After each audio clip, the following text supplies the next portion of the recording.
but they got to claim that it was false. That's right. It was false. It was fake news. Fake news, everybody. Moving right along. This one was interesting. Bringing the troops home. The National Guard's finally leaving D.C. after 5 months, almost 6 months since the worst day of American history. The troops in D.C. are finally returning home. It's a political article, so she's a little biased, but they basically said the military presence has been a regular fixture for lawmakers and staff since mid-January, with troops scattered throughout the Capitol for high-profile events such as the impeachment of former President Trump and the inauguration of President Biden. Their exit comes as Capitol Police and other Hill security features have raced to address shortcomings exposed by the riot, including thorough installation of new leadership. The only issue is I think they're not talking about new leadership in D.C., just for the security forces. So I don't really think that's going to fix anything. Right. What do you guys think? You think it's finally time to say, hey, 26,000 people? I honestly thought they were already gone. Exactly. I didn't even know they were still there. Yeah, we don't hear much about it. But yeah, from what I've seen from a couple of people I follow that live in DC, that there's been, up until about a month ago, there were still like checkpoints in the city where you could not go down certain streets without having to check in with a guy in uniform with a rifle. And they said it like DC felt militarized for a while. Wow. And they want to be a state. Yeah, absolutely crazy. The worst parts for me was like they didn't even treat these dudes well.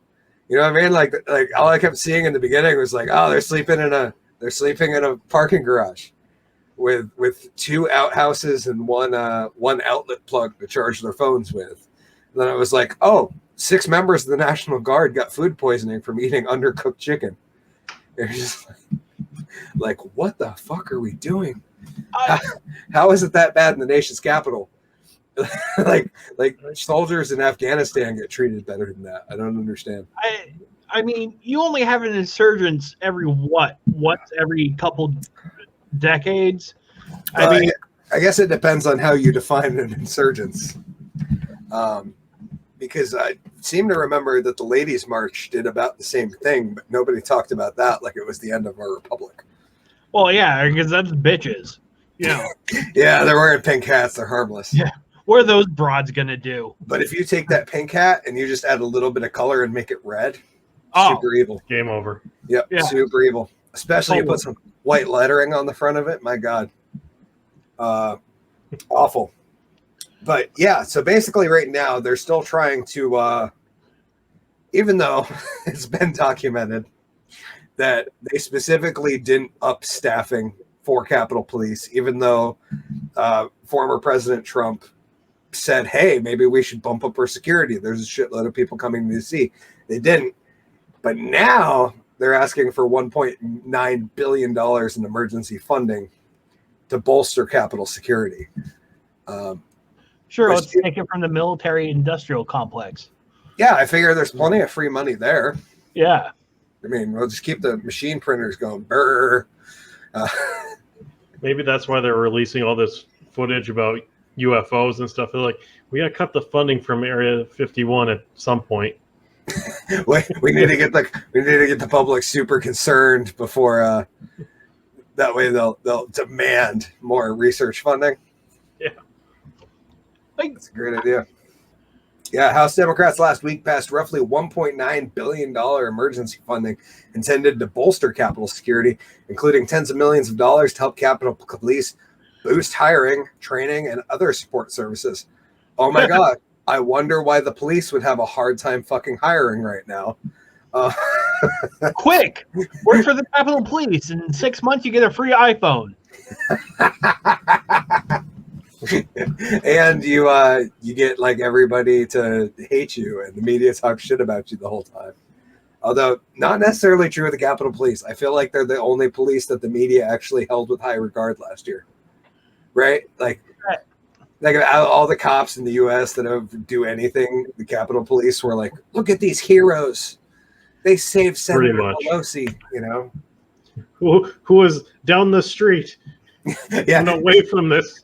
they saved AOC, who was in a completely different building, and she still has PTSD, but It was like scary guys, and oh my god, There's a guy dressed as a yak with face paint. I thought it was Man Bear Pig come to life. oh my god, Elmore, what are you doing here? a woman died, guys. This isn't funny. Yeah, it's crazy that the only people who died in the riot were rioters. Yeah. That's wild. I can't imagine. Yeah, they passed $1.9 billion. No House Republicans supported the bill, with some arguing that it contains extraneous provisions, which they don't happen to label in the article because it's Politico. You know, and it's probably, you know, other stuff like $10 million for Pakistani gender studies and other stupid shit that they do with our money. Always smoking on the porch. I don't know what you mean, Nick, but I'm with you. It's about firing up time. A rare swing and a miss from Nick. Yeah, I'm a little confused, but maybe they'll clarify. And yeah, basically Pelosi just said the Senate must act. Pelosi said in the statement Monday, calling for the GOP to back the security funding bill and a separate commission to investigate the events of January 6th. Even though, like, you'd think that shit would be done, right? Like, it's been 5 months. Like, you'd think they have plenty of time to scroll through some, like, Facebook groups and go through Twitter to see how this thing worked. There's no time to waste or room for partisanship in keeping our capital and country safe. I would agree, Nancy, but how are we keeping our country safe when we're spending $1.9 billion on the Capitol? That I don't care. I hate to say that, I'm out of sympathy for these assholes. Like I really wanted to care like the first couple weeks after, but after all the I have PTSD and the news constantly talking about like this was the worst thing that's ever happened in the US. To be honest, I didn't even care when it was happening. I was like a bunch of fucktards and just storming the fucking Capitol because they think their fucktard leaders should have been president. Like, who cares? Like, it's not like the president has any functional responsibilities. He's just a figurehead. Like, everything else is run by the fucking Congress and his cabinet. His staff. Yeah. All the unnamed people that just live there forever and are forever politicians. See, I was under the impression as soon as you got up and over the wall, you instantly got shot. That's what I was hoping. And like, I'm like, how didn't they just shoot like the first 3 people that came over the fence? I'm like, well, guys, we're not storming today. Yeah, like, that's what I was under the impression too. But apparently, that's just the White House, not the Capitol building. Yeah, fuck them congressmen. Just ridiculous. The whole thing is crazy. And yeah, I don't get the whole thing that like it was literally 600 people who went in there, and like half of them were fucking 80 and confused and had no idea where they were or what they were doing. They thought they were going to fucking Cracker Barrel. I'm like, apparently it was like take your grandma to Insurrection Day. I don't know what kind of crazy things they're coming up with in DC, but that's what it felt like to me. It's just like, man, we're making a big deal about 600 idiots doing something. Right. Especially when there's been other big events in the U.S. that nobody talks about for whatever reason. Like Lollapalooza. Yeah. Yeah. I mean, there's definitely more than 600 idiots there. Yeah. Like a lot of idiots. When's Burning Man? Didn't they cancel it last year? I don't know. I heard that they didn't do Burning Man last year. Well, yeah, COVID. I know, but it's Burning Man. They're all on acid. It burns out COVID. Yeah, and they're outside. Yeah, and like you went. From what I've heard, and I don't know for sure, but like you had to take a gas mask anyways because it's in the middle of a desert, and when sandstorms kick up, like you got to be ready to just like throw a mask on because otherwise you'll be breathing in sand and shit. I've heard it's really gnarly. I don't know though. It's not my scene. No. No, I drink too much to be that responsible. Go to a I thing am like that. not a fan of hippies. That's See, I like art, and I like the fact that there's a giant Thunderdome there, because that sounds badass. But now that we have a neighbor down the road that has a mini Thunderdome, I'm not really interested in going to see the little one. Which reminds me, G-Dubs, we gotta go do a photo shoot at my neighbor's house at some point. He's got a mini Thunderdome.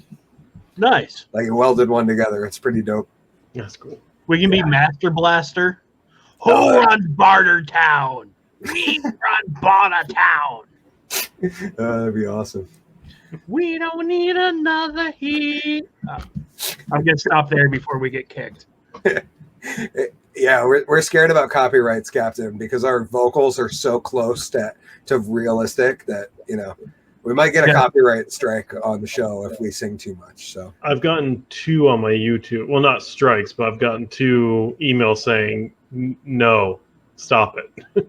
Oh, okay. One was just from a song playing on my radio on my bike while recording, and you could barely hear like 3 words, and it picked it up. Oh, wow. And then the other one was just the WWE was mad because I used the Macho Man clip. Oh, Like a full one? Like how 8 long was seconds. They were pissed off about 8 seconds. Literally him going, "I am the cream." I can't do a Macho Man voice. I'm not even gonna try. Yeah. I'm not very good at it, but we watched the biography. Have you been watching the biography Yeah. ones? G-Dubs, have you watched those? no. Macho Man's was really good because like most of the ones I've seen so far, like I know the whole story. Like when we watch Stone Cold's, I'm like telling my wife what's going to happen before it happens, and we This just is watched. the part where he beat his wife. I'm like, this is it's the part where oh yeah, he's about to get hurt. Okay, that's what's going to happen. Is Owen's going to lay out this fucking pile driver wrong, and and then I'm like, it's okay though. He went to his butt, not his knees. Because karma gets him in the end. You know, the story resolves. And then, sorry, that was a really dark joke.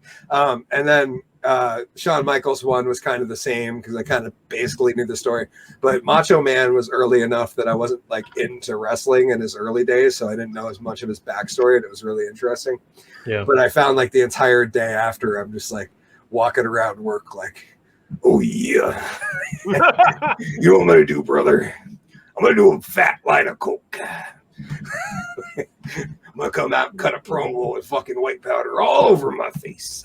The guy was nuts. It was so great though. Tell you something, brother. The best part of that biography was the realization that the guy who made all of Randy Savage's outfits was the guy who outfitted like all the major pimps of the 70s and 80s. Nice. And after outfitting Savage, other wrestlers went to him and he became a fucking millionaire. But he was literally a wardrobe designer for pimps. Like pimps would go to him and be like, "Hey, player, I need a new jacket," you know, and he'd like make ridiculous pimp suits for pimps. And whoever the guy was that introduced Randy to him happened to know this guy, and poof, and now that guy's a millionaire and wrestling history. That's pretty wild. I want to know that meaning. Hey, I saw your jacket on Snowflake Slim, and tell you what, brother, I want a jacket too. Dig it. Snip into a Slim Jim. Yeah, I can't do it right now. Yeah. I'm not in the right mood. I need like a good old bump to get into Macho Man mode, but I feel like smoking a cigarette first helps you get that graveliness too. I don't know. I think so.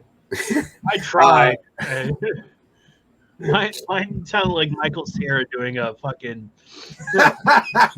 Macho Man impersonation. And Captain, you got a few minutes, right? We're not keeping you too long. No, I'm good. Okay, we got one more. He's already out. He's fine.